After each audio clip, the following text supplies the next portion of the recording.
আমি মা হতে পারবো না জানার পর সেদিন থেকে যখন আমার প্রেমিক আমাকে ধাক্কা দিয়ে বুক থেকে সরিয়ে দিয়েছিল, তারপর থেকে আর কোনো পুরুষকে ভরসা করা তো দূরের কথা, কারো সাথে বন্ধুত্ব পর্যন্ত হয়নি।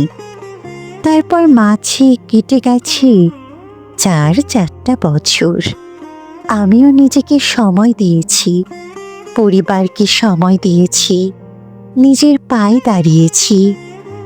এর মধ্যে বাড়ি থেকে বিয়ের জন্য দেখাশোনা শুরু করে দিয়েছে, কিন্তু কোনো ছেলেই বাবা হওয়ার সুখ কম্প্রোমাইজ করে আমার বিয়ে করতে রাজি হয়নি। ফলত এই নিয়ে বাবা মা দুজনেই রোজ চিন্তা করতেন। আমি সবই বুঝতাম, কিন্তু কি করব, কি বলবো কিচ্ছু বুঝতাম না। আমি মূলত বিয়ে জিনিসটাকে যতটা সম্ভব এড়িয়ে চলতাম। প্রতি রবিবার আমার সাজিয়ে গুছিয়ে বসানো হয় ছেলে বাড়ির সামনে, আর প্রতিবারই সত্যিটা জানার পর সবাই আচ্ছা পরে জানাচ্ছি বলে উঠে যায়। আমার নিজেকে ভীষণ অসহায় লাগত। বাবার মুখের দিকে তাকালি বুকটা কেমন যেন ভার হয়ে আসত। প্রতি রবিবারের মতো আজও ছেলে বাড়ি থেকে দেখতে আসবে। ছেলে অনিরুদ্ধ বাসু, ইঞ্জিনিয়ার। ছেলে স্বয়ং এসেছে আমায় দেখতে।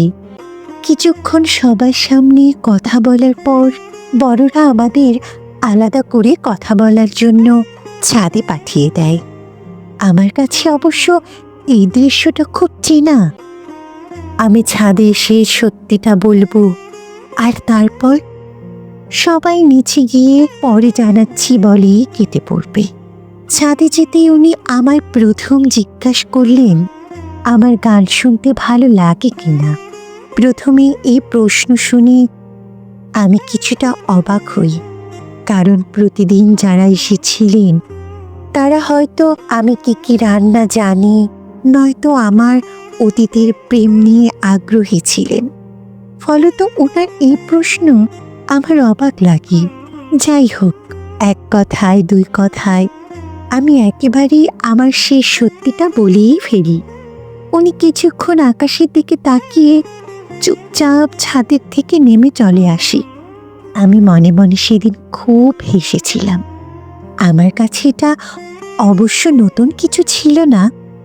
5 বছর ধরে সম্পর্কে থাকা প্রেমিক যখন আমায় দূরে সরিয়ে দিয়েছে, সেখানে ওনার এসব জেনে বুঝে বিয়েটা করা এক প্রকার অসম্ভবই বটে। আমি জানতাম এই সম্বন্ধটাও চলে যাবে। বাবা আবার আত্মীয় স্বজন, বন্ধু বান্ধবীদের কাছে ফোন করে ভালো ছেলের খোঁজ করবে। এসব ভাবতে ভাবতে ছাদ থেকে নেমে এসে দেখি ওনারা সবাই চলে গেছে। আমিও কথা না বাড়িয়ে নিজের ঘরে গিয়ে শাড়ি গয়না খুলতে শুরু করি। আয়নার সামনে গিয়ে দাঁড়াই, নিজের চোখে চোখ রাখতে বুকটা কেমন যেন কেঁপে ওঠে। নিজেকে প্রশ্ন করি, আচ্ছা মেয়ে হয়ে জন্মানো মানে কি বাচ্চা জন্ম দিতে হবে? জন্ম না দিলে কি মা হওয়া যায় না? নিজের পেটে না ধরলে কি সন্তানের সুখ মেলে না? এসব ভাবতে ভাবতে কখন যে ঘুমিয়ে পড়লাম মনেই নেই। আর সকালে ঘুম ভাঙতেই দেখি সকাল 9:30। আমি তাড়াতাড়ি বিছানা থেকে নামতে যাব, তখন দেখি পাশের টেবিলে একটা গোলাপ আর একটা হলুদ রঙের খাম।